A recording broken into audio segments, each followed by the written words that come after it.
നിന്റെയൊക്കെ അഹങ്കാരങ്ങൾ വെണ്ണീറായി പോകുമോ, വെണ്ണീറായി പോകുമോ.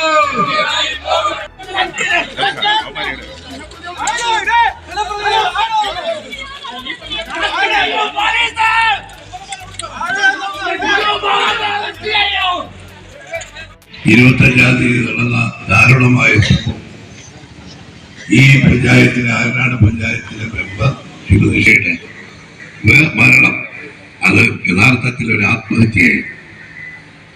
ആത്മഹത്യക്ക് പ്രേരണ നൽകിയത് ഇവിടുത്തെ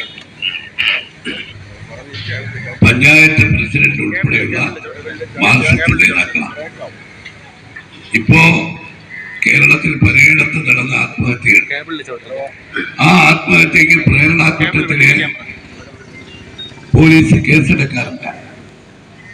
കഴിഞ്ഞ ഈ ഷീജയുടെ മരണത്തിന്റെ പ്രതിഷേധം രേഖപ്പെടുത്താൻ ഇവിടെ കൂടിയ യോഗത്തിൽ ഞാനും ഉണ്ടായിരുന്നു. ഞങ്ങളെല്ലാവരും ഷീജയുടെ വീട് സന്ദർശിച്ച് ഭർത്താവിനോടും അവരുടെ മക്കളോടും ഒക്കെ സംസാരിച്ചു. പലർക്കും അവർ കടം കൊടുക്കാനുണ്ട്. അവർ കടം മുഴുവൻ മറ്റൊരു വീട് വിറ്റ് കടബാധ്യത തീർക്കാൻ അവർ തീരുമാനിച്ചിരിക്കുന്ന സമയത്താണ് ഇവിടെ പഞ്ചായത്ത് പ്രസിഡന്റിന്റെ നേതൃത്വത്തിൽ മാർക്സിസ്റ്റ് പാർട്ടി പഞ്ചായത്തിന്റെ ഭരണപ്രവർത്തനങ്ങളിൽ ഈ ആളുകൾക്ക് കടം കൊടുക്കുന്നത്, കടം പിരിക്കുന്ന, വട്ടിപ്പണം പിരിക്കുന്ന ജോലി കൂടി പഞ്ചായത്തുകാർ ഏറ്റെടുത്ത വിവരം ആർക്കും അറിഞ്ഞുണ്ടായിരുന്നു. അവർ യോഗം വെച്ച് പ്രതിഷേധം രേഖപ്പെടുത്തിയ ഈ കടം കൊടുത്ത ആളുകള്, കടം വാങ്ങിയ ആളുകൾ അവരവരുടെ പണം തിരിച്ചു വാങ്ങാൻ ശ്രീമതി ഷീജയെയും അവരുടെ കുടുംബത്തെയും സമീപിക്കുന്നതിന് പുറമെ അവർക്കത് തിരിച്ചു വാങ്ങിക്കൊടുക്കാനുള്ള ബാധ്യത ഏറ്റെടുത്തുകൊണ്ടാണ് പഞ്ചായത്ത് മാർക്സിസ്റ്റ് പാർട്ടി ഇവിടെ യോഗം നടത്തി. പരസ്യമായ യോഗം വെച്ചു. അവരൊരു പഞ്ചായത്ത് മെമ്പറാണ്, അതുപോലെ തന്നെ ഒരു സ്ത്രീയല്ലേ. സാധാരണ പുരുഷന്മാർക്ക് പോലും ഇത്തരത്തിലുള്ള ചിന്ത വന്നാൽ അവരുടെ താങ്ങാനാവാതെ അവരും ആത്മഹത്യ ചെയ്യുന്നു. കണ്ണൂരിലെ ADM നവീൻ ബാബുവിന്റെ ആത്മഹത്യ നമ്മൾ കണ്ടതല്ലേ. അവിടുത്തെ ജില്ലാ പഞ്ചായത്ത് പ്രസിഡന്റ് ഇവിടത്തെ പോലെ ഒരു പ്രസിഡന്റാണ് അവിടെ. അവര് എല്ലാവരും ഇപ്പോ ദൃശ്യമാധ്യമങ്ങൾ കാണിച്ചപ്പോ അവരുടെ പ്രസംഗം വന്നപ്പോ താങ്ങാൻ വയ്യാതെ നവീൻ ബാബു ആത്മഹത്യ.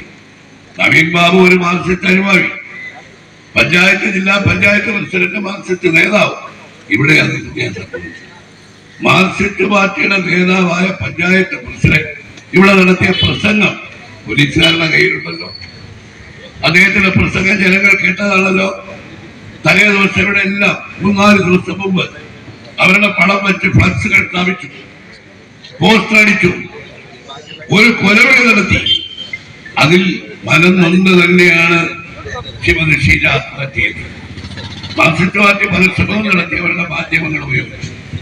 കോൺഗ്രസ് നേതാക്കളാണ് ഇവരുടെ ആത്മഹത്യക്ക് കാരണം.